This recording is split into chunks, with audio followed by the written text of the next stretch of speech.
ಬಸವಣ್ಣನವರು ತಮ್ಮ ಪಾಲಿಗೆ ಬಂದ ಉದ್ಯೋಗವನ್ನು ಅವರು ಬಹು ಪ್ರಾಮಾಣಿಕವಾಗಿ ದಕ್ಷತೆಯಿಂದ ಸಾಗಿಸಿದರು.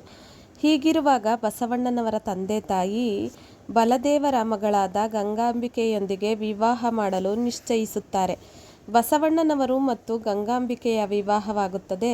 ವಿವಾಹದ ನಂತರ ಅವರು ಮಂಗಳವೇಡಕ್ಕೆ ಬಂದರು. ವಿವಾಹದ ನಂತರ ಬಸವಣ್ಣನವರು ತಮ್ಮ ಕಾಯಕದಲ್ಲಿ ನಿರತರಾಗುತ್ತಾರೆ. ಸ್ವಲ್ಪ ಕಾಲದಲ್ಲೇ ಅವರು ಬಿಜ್ಜಳನ ಗಮನವನ್ನು ಸೆಳೆದರು. ಗಣಕ ಅಥವಾ ಗಣಕ ವಿತ್ ಎಂಬ ಹೆಸರಿನ ಅಧಿಕಾರಿಗೆ ಚಾಲುಕ್ಯರ ಆಡಳಿತದಲ್ಲಿ ಬಹು ಪ್ರಮುಖ ಸ್ಥಾನವಿದ್ದಿತು. ಅವನು ನಾನಾ ವಸ್ತುಗಳಿಗೆ ಇರುವ ವಿಭೇದವನ್ನು ಅರಿತವನಾಗಿರಬೇಕಲ್ಲದೆ ಶುಚಿಯೂ ಆಗಿರಬೇಕೆಂದು ಸೋಮೇಶ್ವರನ ಮಾನಸೋಲ್ಲಾಸವು ಹೇಳುತ್ತದೆ. ಬಿಜ್ಜಳನ ಅಂತಹ ಶುಚಿತ್ವವನ್ನು ಬಸವಣ್ಣನವರಲ್ಲಿ ಕಂಡನು. ಅವರ ಚಟುವಟಿಕೆ, ಬುದ್ಧಿಶಕ್ತಿ, ವಿವೇಕಗಳನ್ನು ಅರಿತ ಭಂಡಾರಿ ಸಿದ್ದರಸನು ಬಿಜ್ಜಳನು ಅವರಿಗೆ ಕ್ರಮೇಣ ಹೆಚ್ಚು ಹೆಚ್ಚು ಅಧಿಕಾರವನ್ನು ಕೊಟ್ಟಂತೆ ಊಹಿಸಬಹುದು.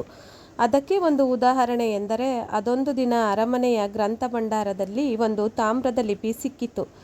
ಆದರೆ ಆ ಲಿಪಿಯನ್ನು ಓದಲು ಯಾರಿಗೂ ಆಗಲಿಲ್ಲ. ಕಡೆಗೆ ಆಸ್ಥಾನಿಕರ ಸಲಹೆಯಂತೆ ಬಿಜ್ಜಳ ಅದನ್ನು ಬಸವಣ್ಣನವರಿಗೆ ಓದಲು ಹೇಳುತ್ತಾನೆ.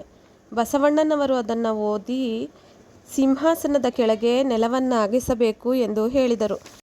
ಬಿಜ್ಜಳ ಅಂತೆಯೇ ಮಾಡಲಾಗಿ ನೆಲದೆಡೆ ಅಪಾರವಾದ ಬಂಗಾರ ದೊರೆಯಿತು. ಇದರಿಂದ ಸಂತೋಷಗೊಂಡ ಬಿಜ್ಜಳ ಬಸವಣ್ಣನವರನ್ನು ಅರ್ಥಮಂತ್ರಿಯನ್ನಾಗಿ ನೇಮಿಸಿಕೊಂಡನು.